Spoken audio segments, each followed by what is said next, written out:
Cade gets it into Hardaway Jr. Over to Malik Beasley. Beasley to Ivey for the pump fake. Oh, he got fouled. Oh! Yes, he did! He got fouled on a three-pointer. On a three make.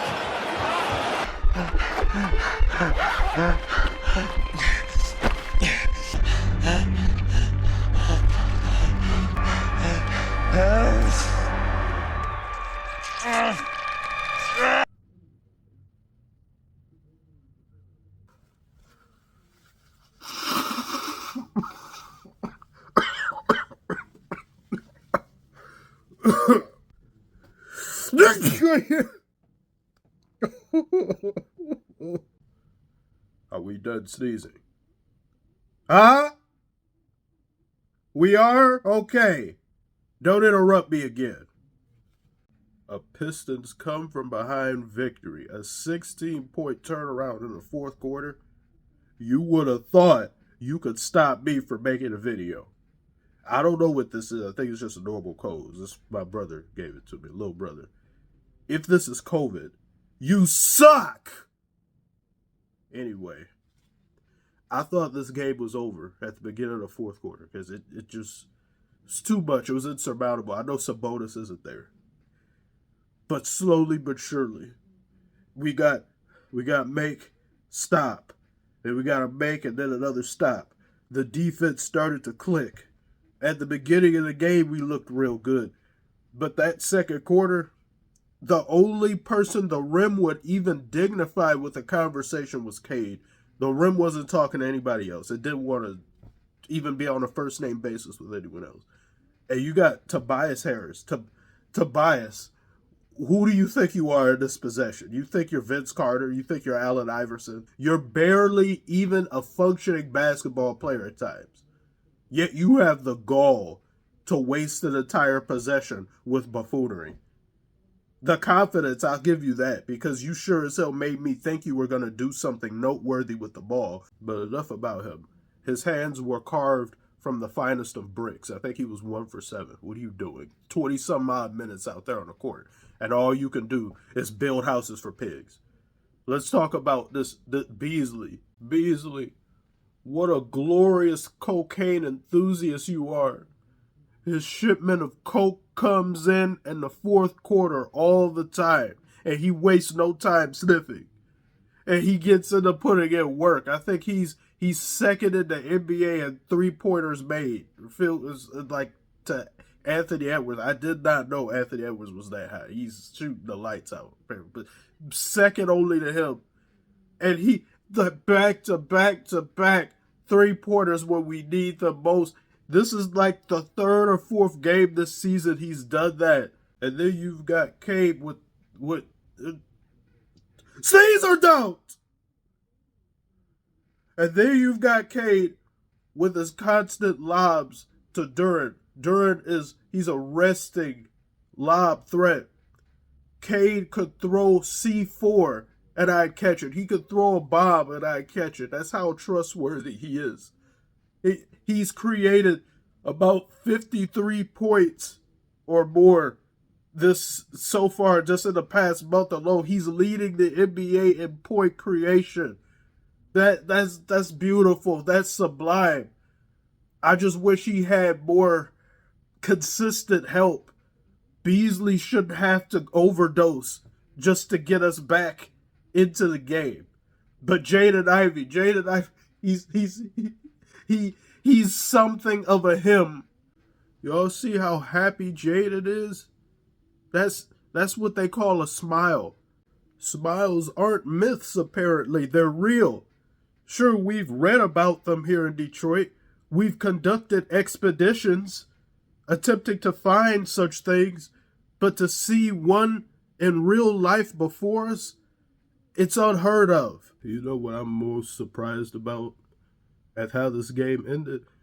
Not at Jaden Ivey hitting that amazing clutch shot, but the fact that he even got the call that came with it to make it a 4-point play. We are at near bottom of the league in terms of fouls being called for us and going to the line. So in such a pivotal, crucial moment of the game with mere seconds remaining to get a massive call like that.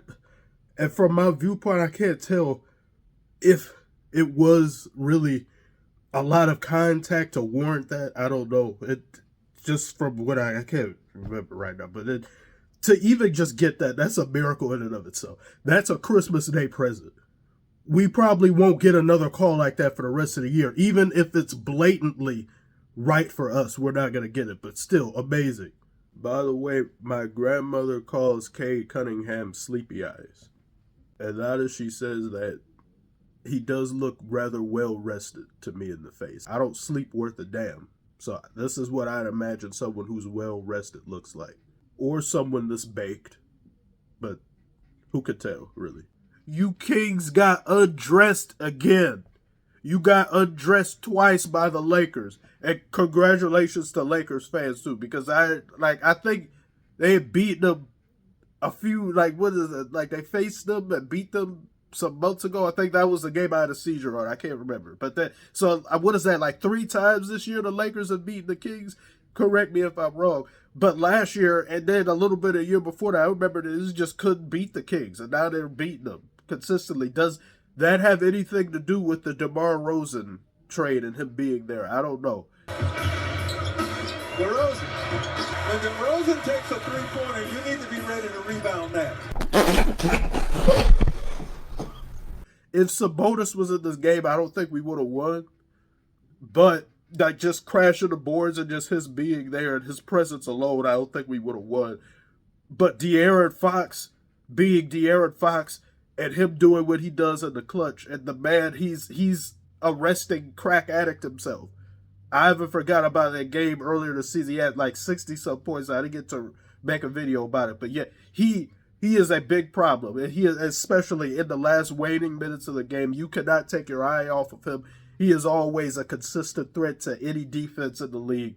So to be able to come away with a win like this in Sacramento too, at some point in the fourth quarter, like 22-9 run, even while it was happening, I just didn't believe it, because I know the Kings have been having some issues here. And then in bringing up the Kings, it shows you just how different both respective conferences are, because coming into this game, the Pistons had the same record on the season as the Kings, and we're feeling pretty good about ourselves, especially compared to the hell it was last year.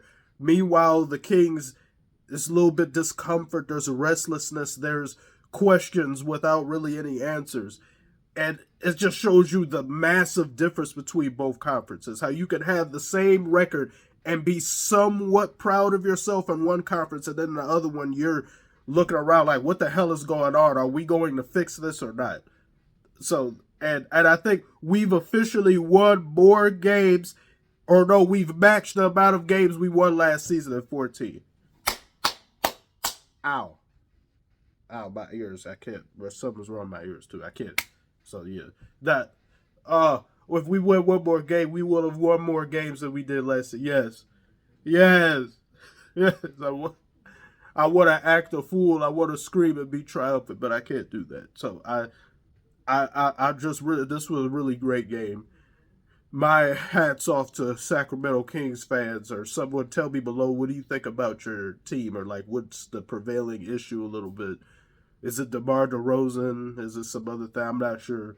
And tell me what you guys think about the Pistons and their effort and how they look as a team and going forward. Where you think where are we finally arrived now? I mean, I think we are. I'm scared to even say it, because I say something and then the opposite will happen. We could go on a 20-loss streak on the next game if I say such things, so I'm not going to say it. But thank you all so much for watching. Like and subscribe if you are new. And I'll see you on the next one, as soon as I take more of this nasty cough medicine. See y'all.